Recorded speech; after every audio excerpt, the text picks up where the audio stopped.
like had the best of intentions to like do Summerween this week. Today's Thursday. I actually intended to have a video up today about like 5 female horror reads, and it just like didn't happen. I was mostly like very, very anxious this week, just like a bad anxiety week, and I didn't get through as much reading as I wanted to, and you know, sometimes that happens. I'm just like an anxious person in general, and sometimes I'm just like, don't do the things I need to be doing in order to keep that in check, and this week that did happen. But I did want to give you an update for the vlog, because I've also not been vlogging, but I have done some reading. So I wanted to update you on that. I read Before and After the Book Deal by Courtney Mom. Did this contribute to my anxiety? Possibly. And it wasn't anything crazy. I just have a book coming out next year, and I'm very anxious about it.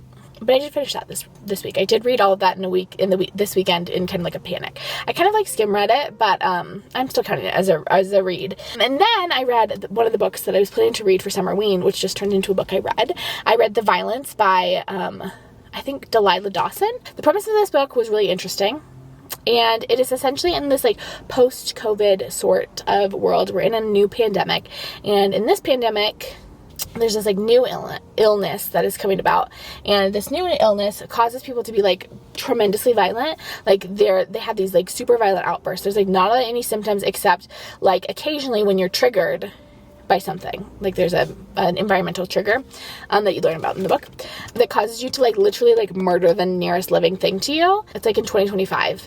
I found this book confusing because there were parts of it that were so good, and I loved the premise, and I felt like tension was like so well built. You're following kind of this family, you're following this like grandma, mom, and daughter in their experiences in the violence. So you get to kind of see these intergenerational dynamics. There is definitely a strong domestic violence subplot, but then things kind of get weird, and there's like this big like wrestling, like WWE style wrestling thread that goes through the novel, which was strange. I overall just kind of found it a little bit too long, and I'm not sure if that was like just like kind of a consequence of how I was feeling this week, or it is kind of a chunkier book. I like enjoyed so many elements of it so much, but I found that there was a lot of like added stuff that like really didn't add a lot to my enjoyment. But overall, like a good time. And then after that, I finished finally Juniper Thorn. I've been reading this for like a full week. It's just like, not because it's bad or like anything. It's just a novel that I really wanted to enjoy slowly. I listened to the audiobook for parts of it, and the audiobook is gorgeous. The writing is just like truly stunning. It is very like dark fairy tale. It is about these 3 sisters. They're witches, or they are the daughters of the last wizard in Oblia, which is this like Russian town. And it is about like magic, and the descriptions are just like beautifully gory and delightful. I just like truly loved it. I'm really excited to read it. This is Ava Reed's second novel, I'm pretty sure. I'm excited to read her first one, which was like The Wolf and the Wolfsman, but I loved it. I finished this morning. I read this in like 24 hours, and it was one of those books where I just am like, sometimes I'm like, why don't I just read romance books? Not that this book was like outstanding. I like really enjoyed it, but it like, I needed it. Like, it was the perfect book for that moment, you know? Essentially, this is about a reporter who goes to interview this celebrity and writes this interview with the celebrity where she kind of talks about that she winds up like spending the whole weekend with this celebrity. So she goes to interview him, winds up spending the whole weekend with him, and kind of like writes this like piece that gets her fame. Like, she gets famous from this article, and it's about her 10 years in the future interviewing the celebrity again. And obviously there was like romance the first time a little bit. There was some chemistry, but now they've been spoken to each other in 10 years, and like stuff has unfolded. It is like a very like fun little romp. You're not going to get like the depths of romance with this one. It's definitely kind of more of like a chemistry entanglement sort of situation than like a deep, heartfelt, angsty romance, but it was like exactly what I needed in that moment. It was like gorgeous and delightful, and I loved it. So, I also started Assassin's Blade because I'm doing a fun Assassin's Blade video hopefully next week, because I'm going to do a Throne of Glass reread over the course of this year, starting with Assassin's Blade. So restarted that one. Oh, it's so good. I love Throne of Glass. So good time. We're doing better. We're feeling better.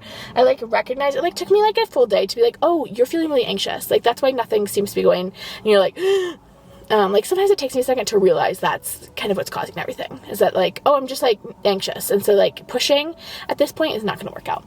But anyway, we're doing better. It's 9 million degrees in this car. I'm sure I'm like bright red and sweating. So I'm going to go return this because it's actually due today to the library where I am. And then I will talk to you later. Bye. Good morning. It's Sunday morning right now.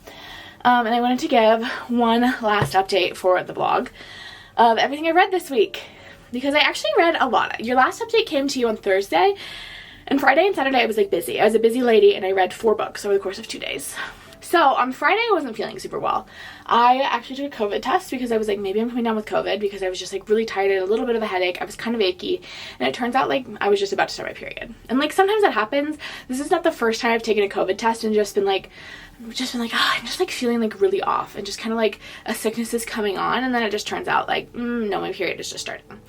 So I just laid in bed a lot of Friday afternoon and read a book. I read Every Summer After by Carly Fortune. I've been seeing this book everywhere. I feel like this is like the romance book of the summer. And it is another one that's told in dual timelines. It gives very much Love in Other Words vibes. In structure, I think it does. I don't know if it does in tone for me.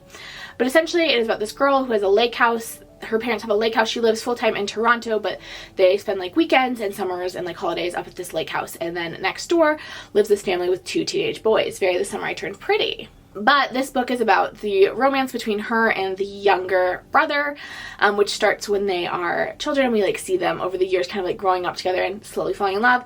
And now we are, I think, like 12 years in the future, and they haven't spoken to each other in like 12 years. We don't know what happened, but something happened the last summer she was there, which I think she was 18, and they haven't spoken in 12 years, but she's back in town because his mother just died. So she's back up at the lake for his mother's funeral. They reconnect and, you know, talk about everything that happened over those 12 years. I had heard this compared to Love in Other Words just so many times that I was kind of expecting that level of like almost like Colleen Hoover level, like emotional, twisty, angsty twists, if that makes sense. If you've read Colleen Hoover in Love in Other Words, you kind of know what I mean. The twists in that novel and like the reveals were like shocking and like gut-wrenching, and I didn't feel like the reveals in this book were as like gut-wrenching. They were significantly more realistic, and so I think I was like slightly disappointed by that, and I think that's just a fault of people constantly comparing it to Love in Other Words. And I think structurally it's very similar, but tonally it is like a lot more lighthearted, or not lighthearted, but like realistic. Like the focus is kind of more on realism rather than just like tugging your heart around, if that makes sense. Speaking of books that tug your heart around, I did read One Italian Summer on Friday. I read it in like a couple sittings on Friday night. I love Rebecca Serley's books. They never fail to make me cry. I've read her 3 most recent adult books, although I was like looking on her Instagram and it looks like she has 2 other novels that I haven't read yet, which I'm excited to add to my TBR. I didn't love her YA stuff, but I love all of her adult stuff. I think she's a new favorite author.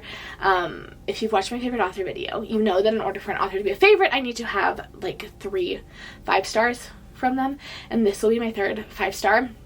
I loved One Italian Summer. Essentially what happens is we open with our protagonist, whose name I don't remember. Her mother has like just died, and her mother was like her best friend. She was like, my mother was the love of my life. I was my mother's like just like an incredibly close mother-daughter relationship, and now her mother has passed away. And they had planned on taking a trip to Positano, Italy together, and the daughter decides to go anyway, even though her mother won't be going with her, just kind of as like a trip to like grieve. And there is like a little bit of like light magic that happens, as happens in most of Rebecca Serley's adult books, and it is just like so sweet and heartwarming. It did make me sob, like snotty sob at a couple different parts. I think I actually have some clips of me post finishing this book, because I was like, we gotta share this with the people. But it was really good. I will let you know that the audiobook is narrated by Lauren Graham, like Lorelai Gilmore, and that was like a strange experience. I started listening to it on audio first because I was like not feeling 100%, so I just wanted someone to read to me.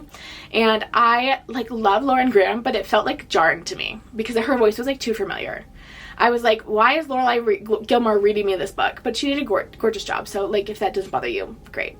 It's also weird because the opening quote is from Lorelai Gilmore. Like that's her, like, I don't remember what that's called. We only have a quote at the beginning of a novel. Hers is from Lorelai. So Lorelai is actually reading it. Anyway, loved it. Gave it 5 stars. It made me really want to go to Positano. I also just watched Steph Bohr's video where she goes to Positano and the Greek islands, and I'm like, I need to get to an ocean. I live in Colorado, and we have a lot of things. It's a very beautiful state, but we do not have very good water. Like, we have a couple like little lakes. We don't have any like really like sizable lakes, and we don't have any oceans. Biggest complaint about this state. No oceans. And then yesterday I read 2 books. I finished Thrive by Krista and Rebecca. And I always call her Rebecca. Very formal. Her name's Becca. Becca and Christy Richtie.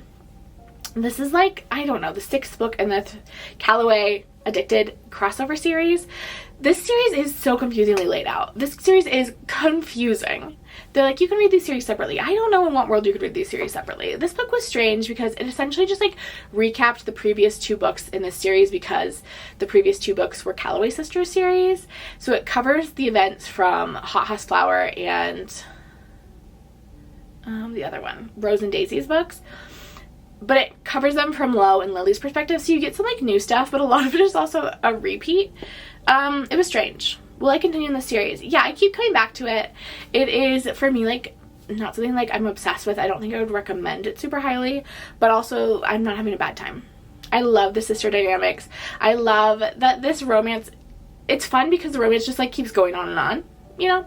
Like, we aren't just getting a romance and we're moving on. We get to like see the sisters interacting with each other.